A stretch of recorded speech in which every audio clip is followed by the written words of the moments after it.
교과서 문제 이야기 좀 하겠습니다. 지금 새누리당 안에서요, 몇몇 의원이 북한이 남측의 종북 좌파 단체들을 통해서 지령을 내려보냈다. 즉 무슨 지령이냐? 교과서 반대 투쟁을 확산시켜서 총민중적 걸기로 끌고 가야 된다. 이런 부분에 대해서 이 북한의 대남 공작 기관들이 이 대중운동단체들의 투쟁에다가 민중 총걸기 투쟁으로 이렇게 격상시켜서 한마디로 이 문제를 가지고 남측을 흔들어야 된다 라고 지금 문화일보가 지난 28일인가 보도를 했습니다. 그래서 이 일부 국내 북한 추종 세력은 인터넷 SNS 등에서 북한의 지령대로 국정화 반대 논리와 그 다음에 반정부 선동글을 일제히 올리고 있다. 그래서 또 일부 이런 안보 전문가들은 일부 종북 세력과 북한의 교과서 반대의 논리가 일치한다 라고 이야기를 한 바도 있습니다. 그래서 남남 갈등을 유발해 가지고 북한이 한국 정부를 흔들도록 선전 매체를 활용해서 연일 반정부 투쟁 분위기를 조성하고 지시도 하고 있다. 이런 어떤 부분에 대해서 이 보도를 한 바가 있습니다. 이에 대해서 원유철 대표도 29일날 최고위원회에서 북한 통정부와 정찰총국 등 대남 공작기관이 역사 교과서 관련 반대 투쟁과 선동전을 전개하도록 하는 지령문을 보냈다고 한다고도 했고요. 서청원 최고위원은 어느 친북단체에 지령을 내렸고 이 지령을 받은 어느 단체가 있고 개인은 누구인지 이런 부분에 대해서 이 사정당국이 역사 교과서 문제가 진행되는 과정에서 밝혀낼 필요가 있다. 이런 이야기도 했습니다. 그런데 이에 대해서요, 항상 때가 되면 나타나는 분들이 계십니다. 족보들이 몇 분 있죠. 여당 내부에서요, 색깔론이다라고 하면서 하태경 의원은 초대성 모임인 아침소리 회의에서 북한의 교과서 반대 총걸기 투쟁을 남측이 하도록 지령을 내렸다라고 하고 또 단정하고 수사하라 이렇게 말한 것은 근거 없는 색깔론으로 비판받을 수 있다. 그래서 구체적인 인물에 대해서 지시하는 것이 아니라 모든 단체와 개인에게 동일한 내용을 보내는 일종의 성명서다. 일반적인 투쟁 독려 성명서와 개인 단체나 개별 단체나 개인에게 구체적인 업무를 부여하는 지령문은 다르다. 북한이 지금요, 우리 남측에 수많은 자발적인 친북 종북 인사들이 북한의 충성을 못 바쳐서 안달을 하고 알아주기를 바래서 한마디로 이 한국에 있는 조합 미 대사까지 섭격하는 일도 벌어지는 상황에서 예를 들어서 굳이 누구한테 누가 어느 단체가 이 반대 투쟁에 나서라고 개별적으로 이야기를 할 필요가 있겠습니까? 또 솔직히 수천 명 이상의 간첩이 있는데 그 간첩에게 누가 어떻게 내렸는가 하는 부분은 그것은 비밀로 그냥 남아있겠죠. 물론 한국의 국정원 같은 대북 보안기관은 이 내용들을 조금은 파악하고 있을 거라고 봅니다만 나중에 밝혀지겠죠. 그런데 하 의원은 큰일이 있을 때마다 새누리당이 북한과 연계하는 색깔론을 남발한다는 이미지가 고착되는 것은 우리 당을 위해서도 바람직하지 않다. 북한과 연계되는 일이 있을 때는 구체적으로 내용을 파악하고 확실한 근거가 있을 때만 주장해야 된다. 이렇게 이야기를 했고, 정두원 의원은 국정교과서 반대가 북한의 지령 유치하고 천박하다라고 이야기를 했습니다. 저는요, 과거에 미군 장갑차에 의한 2002년 대선 때에 그 효선 미순양 사건 때 그렇게 촛불 시위가 일어나고 반대 시위가 대선을 앞두고 시청 앞 광장을 뒤덮고 성조기를 불태우고 이런 상황으로 진전되는데 북한에 지령이 있었던 걸로 알고 있습니다. 또 그때뿐만 아닙니다. 광우병 쇠고기 때도 마찬가지고요. 범대이나 무슨 촛불 시위를 주장하기 위한 원탁회의, 원로회의가 열릴 때 북한이 이런 부분들을 얼마나 한마디로 도시락을 싸들고 떠들어대는가 하는 부분은 공개적으로 그렇게 떠들 정도면 북한의 방송이나 대남 선전 선동기관의 각종 매체들이 공개적으로 떠들 정도면 뒤로는 얼마나 지령을 내리고 할 건가, 그 부분에 대해서 하태경 의원은 다 공개하라고 이야기하는데요. 자, 하 의원 어떤 분입니까? 과거에 종북 주사파 조직의 핵심이었던 입장에서 전향하신 분 아니에요. 이분은요, NLL 문제라든지 북한과 관련되는 문제에서 확실하게 전향을 해서 지금 보수 야권은 거부라고도 주장하는 새누리당에서 국회의원을 하는데 NLL 문제뿐만 아니라 이런 문제가 벌어질 때마다 굉장히 합리적인 어떤 모양새로 마치 근거를 대라 이런 이야기를 하고 있습니다. 자, 왜 이런 문제에서 하 의원이 유독 두드러지게 나타납니까? 저는 하 의원이 뭐 과거에서 전향했다고 하니까 그걸 100% 믿습니다. 그런데 본인이 과거에 종북이었으면 주사파 조직에 있었던 거 확인됐지 않습니까? 그래서 선고도 받았고 전향했고 사면도 받았고 그러면서 뉴라이트로 해서 국회의원까지 하지 않습니까? 그러면 남들보다 조금은 시선을 의식하면서 조심해야 되는 거 아닙니까? 솔직히 상식적이라면 이런 데 빠져 있어야 저는 정상이라고 봅니다. 자, 정두원 의원요. 교과서 문제, 뭐 KFX 문제 등 지금 박근혜 정부와 관련되는 문제면 사사건건 도시락을 싸들고 앞에 나서고 있습니다. 자, 정두원 의원 지난 이명박 정권 때 뭐 한 3, 4인자, 5인자 정도는 초반에 됐죠. 그때 정두원 의원이 이명박 정권에 위해서 정말 우정어린 충고를 한 적이 있습니까? 나중에 본인이 좀 실감하면서 비판 좀 했죠. 자, 여당 내부에서 이는 색깔론까지 나오는 상황이면 저는 솔직히 이 당이 굉장히 어렵다고 봅니다. 북한이 이 교과서 문제야말로 자신들의 3대 세습이나 김일성에 대한 언거, 북한의 인권에 대한 언거, 또 북한의 어떤 정권에 대한 해방 이후의 출발에 관련되는 언거, 북한의 뭐 농지개혁에 관한 언거, 또 남북 중에 어느 쪽이 정통성이 있느냐에 대한 언거, 이런 부분에 관련되는 본질적인 이념 가치적 문제 아닙니까? 지금 국정교과서를 만들어야 된다는 문제는요. 이 문제에서 북한은 핵심적인 이해 당사자입니다.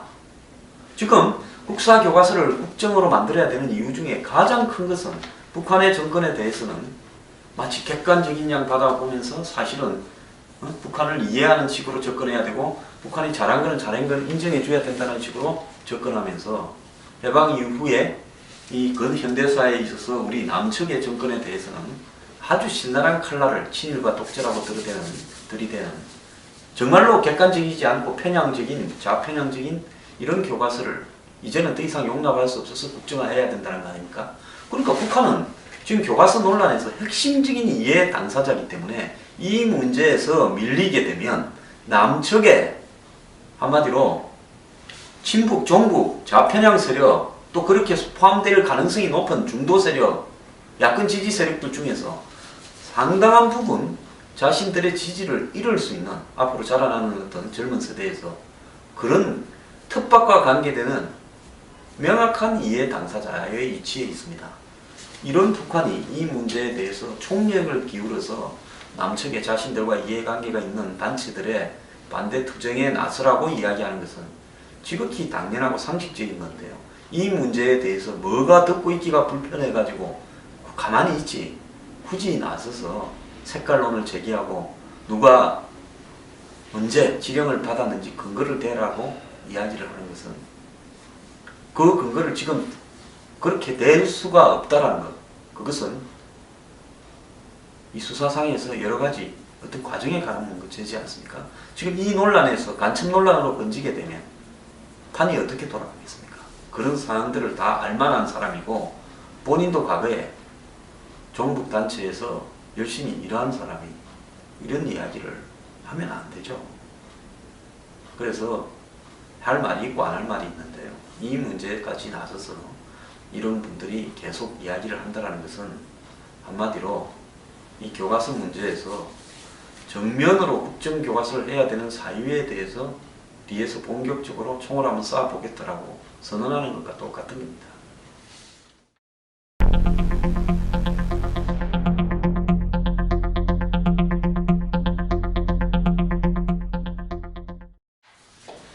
이 와중에 과거에 서로 간에 2007년 대선 때 이명박 후보 진영과 박근혜 후보 진영에서 대표주자로 싸우던 유승민, 정두원 이 두 분이 지금 비박의 선봉에 나서서 교과서 문제나 KFX 사업 문제 이런 부분에 똑같은 목소리를 내는 완전히 동지가 됐습니다. 그래서 정치는 영원한 적도 없고 동지도 없다 말이 실감이 나는데요. 자, 모든 그 현 정권의 이슈마다 아주 사사건건 나와서 이 두 사람은 반대 여론을 조성하는 데 앞서고 있습니다.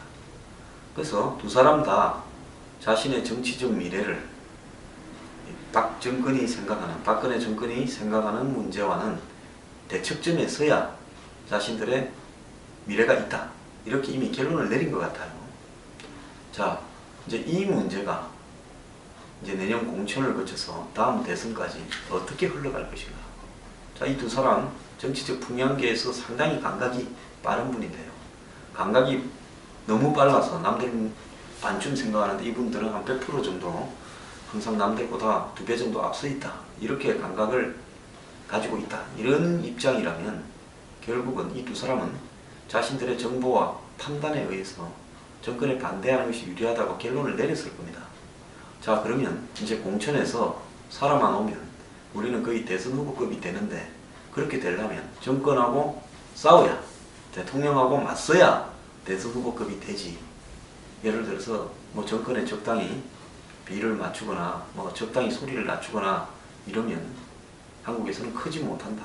이런 부분을 생각을 하고 있는 것 같아요. 자, 기왕에 뭐 반대로 나선 김에 확실하게 논리를 제대로 세워서 끝까지 그 소신을 유지해 가기 바랍니다. 그래서 국민들한테요, 두 사람이 내년 총선에도 평가를 받고 당 내부에도 평가를 받아가지고 대선 후보로서 한번 등장하는지 볼 필요가 있는데요. 흥미로운 조사가 나왔습니다. 이번 주에도 박 대통령이 뭐 지지도 한 2% 정도 떨어졌다 이런 이야기가 있는데요. 그런데 보수 지지층이나 새누리당이나 이런 부분에서는 지지도가 올라갔다는 겁니다. 역으로 중도나 야권 지지자 중에서 박 대통령을 지지하는 지지는 좀 빠지고 있죠. 그런데 보수층의 지지는 더 올라갔다는 겁니다. 그래서 이 두 사람이 박 대통령을 상대로 각을 세우는 부분이 과거에 정권이 이제 중반을 넘어가면 대통령의 레임덕이 왔다고 판단하고 대통령과 각을 세우면서 자신을 키우던 그런 정치 성례를 따라가는 것이 성공할 것인가 실패할 것인가 향후에 두 사람의 행보가 굉장히 주목됩니다. 제가 봤을 때는 과거하고 조금 다르게 돌아가는 상황이 아닌가 도 느껴집니다. 이 와중에 새누리당 이인재 최고위원은 역사 교과서에 대해서 확정 고시가 발표되고 나면 정쟁이 중단돼야 되고 이미 상임위원회에서도 예산 심의가 끝나가고 이제 법안 심사로 들어가는 단계 아니냐. 그동안에 밀린 민생 법안과 개혁 법안이 정기 국회에 마무리돼야 된다 라고 이야기를 했습니다. 그래서 본인이 새누리당 노동특위위원장도 맡고 있죠. 노동개혁 법안도 이제 본격적으로 법안 심사가 진행돼야 된다. 그래서 야당도 반대하는 것이 무엇인지 국민에게 알리고 국민 여론에 따라서 개혁 법안을 정기국회 안에 마무리해야 된다. 지금 교과서 때문에요. 노동개혁은 지금 산으로 갔는지 바다로 갔는지 지금 잠겨가지고 보이지도 않습니다. 이것만 그런 게 아닙니다. 수많은 과제들이 다 보이지를 않고 교과서만 보여요. 자, 민생 하자며요. 그래서 교과서 계속 주장하고 싸우고 장외에서 투쟁하세요. 야당이나 반대하는 분들은. 그건 당신들의 권리입니다. 그런데 국회에서 월급 받는 사람은 예산 심사 끝나가니까 이제 법안 심사도 해야 되고요. 특히 노동개혁은 어떻게 개혁이 되는지 국민들이 잘 알아야 되는데 지난번처럼 공무원 연금 개혁한다고 해서다가 막판에는 그냥 후다닥 해가지고 개혁도 아닌 그런 그냥 적당히 고치는 그런 식으로 가가지고 공무원 연금 개혁이 뭐 한때는 국민연금에 불똥이 튀다가 뭐 3년 정도 망하는 시기를 유예하는 그런 법안을 통과시켜놓고 개혁이라고 내세우는 그런 일은 더 이상 없었으면 좋겠습니다. 교육부가 국사교과서 국정화 확정 고시를 5일날 한다고 합니다. 고시라는 것은 정부가 어떤 행정행위를 하기에 앞서서 국민들이 전부 알도록 공개적으로 그것을 갖다가 알려진 어떤 이 사이트나 또 정부의 홍보 등에다가 올리는 거죠. 그래서 이걸 올리고 나면 그때부터는 그 절차가 이제 공식적으로 진행된다는 겁니다. 그래서 지금 국정교과서 고시 이후에는 정부가 집필진을 모집하고 그 다음에 이제 집필에 들어가고 교과서를 만드는 작업들이 시작이 된다는 겁니다. 그래서 이 고시를 앞두고요, 야당 의원들이 지금 이 교육부를 방문하기로 했다. 아마 오늘 야당 의원들이 예고기간 중에 찾아가서 고시를 못하도록 하겠다라고 작정을 한 것 같습니다. 그리고 야당은 집필 거부운동. 아니, 만들라고 해보고요. 만든 다음에 잘못 만들었으면 또 싸우면 유리할 거 아닙니까? 근데 무슨 잘못될지 잘 될지도 모르면서 집필 거부운동을 뭐 교수나 교사들이 뭐 본인들이 색깔이 그래서 그러는 건 이해하겠는데 야당이 집필 거부운동을 주도한다. 야당이 교과서 씁니까? 그리고 대한교과서 만들기 운동. 아니 야당이 국사 교과서를 하나를 쓰실 모양인데 자 새정년에 의원님들한테 전 하나 제안하겠습니다. 새정년 의원님들하고 저하고요 국사 시험을 치든지 토론을 해서 이기는 사람은 뜻대로 한번 하는 걸 어떻겠습니까? 이거 저는 국사를 좀 안다고 생각을 하지만 저는 집필위원이 되면 안 되죠. 왜? 제가 정치적으로 하나에 반대한다는, 찬성한다는 색깔을 확실히 갖고 있으니까요. 마찬가지로 새정년 의원분들은 국사교과서에 반대한다는 의견을 확실히 갖고 있으니까 이런 분들은 집필하는 데서 당연히 빠져야 되고 더 나아가서 대한교과서를 만들 권리도 없는 겁니다. 대한교과서는요, 그야말로 현재 7종 자편한 교과서들이 문제가 있다고 생각하는 분들이 그다음 정부의 국정화 방향도 있다고 생각하는 중간지대에 있는 분들이 대한교과서라고 만들어야 그게 답이죠. 근데 대한민국에 그럴 대한교과서를 만들 소신이 있고 용기 있고 양심적인 분은 한 분도 없다고 제가 보기 때문에 이 대한교과서는 그냥 7종 종합 선물 세트 아니겠습니까? 자편향. 그걸 뭘라고 만들랍니까? 그리고 반대 의견 10만 건 제출하기. 뭐 보신각 앞에서는 역사교과서 체험관을 꾸민다. 뭐 버스 투어하고.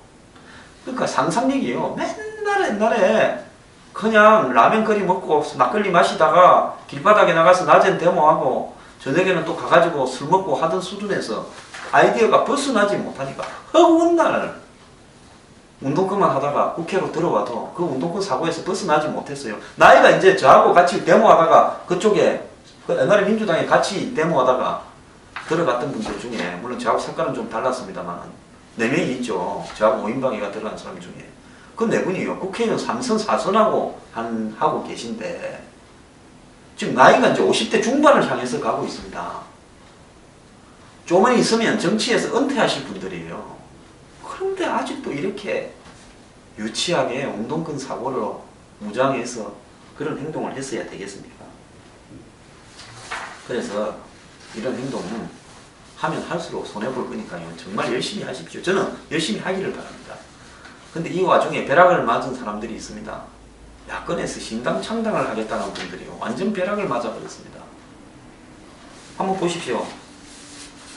이 지금 문재인 대표는 뭐 이 반대 투쟁에다가 올인해가 총선까지 요것만 하면 총선 이기겠다 생각하고 여론이 좀 위에 있다고 하니까 뭐라고 하는데 심상정 누굽니까 천정배부터 시작해가지고 뭐 박주선 뭐 김민석 이런 어떤 신당을 창당하겠다는 분들이 열심히 신당을 창당해야 되는데 교과서 문제에 쏠려가지고 이거 뭐 연석 회의라든지 공동 투쟁을 하자라고 하니까 그거 거절하면 선명성에서 떨어질까봐 또 거기 쑥 들어갔어요.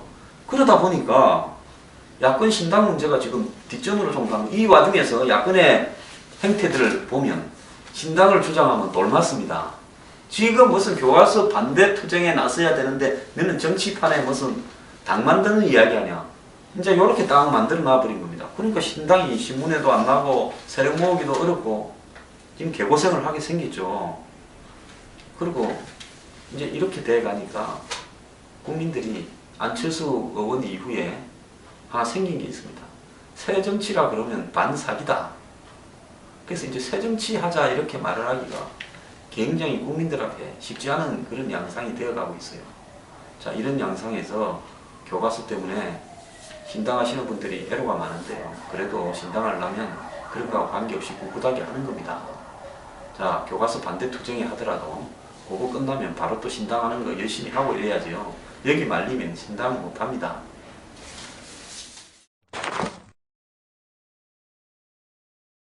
자, 이 와중에 또 용감하신 분이 하나 더 있습니다. 그 김무성 대표의 처남 되시는 분이 최양호 씨라고 과거에 삼성경제연구원에 계셨고 청와대 행정관에도 계셨어요. 똑똑하고 훌륭한 분입니다. 저도 과거에 좀 알던 분이에요. 서초갑에 이제 출마를 하겠다. 그렇게 이제 하는데, 그리고 김무성 대표의 측근 의원들, 김성태 의원이 성명을 내고 김 대표와 특수관계에 해당되는 만큼 정치적 오해와 논란을 야기할 필요가 없다. 그래서 서초갑이면 새누리당에서 완전히 황금알 아닙니까? 뭐 천당보다 더 좋은 될 거예요. 거기에 나서는 게 정치적 부담이 될 수 있다. 그래서 자제해라. 이렇게 하는 겁니다. 원래 이 최양호 씨 집안이 좋은 집안입니다. 최재구라고, 최치안이라고 공화당의 완전히 거물이었죠. 그래서 이분의 그 아들인 집안인데, 그래서 김 대표는 절대로 뭐 나는 도움을 줄 수 없고 경선으로 정하는 거다 했는데, 꼭 보면 이 잘 나갈 때 항상 내부에서 애먹이는 사람이 좀 있습니다. 김 대표 입장도 어렵겠습니다.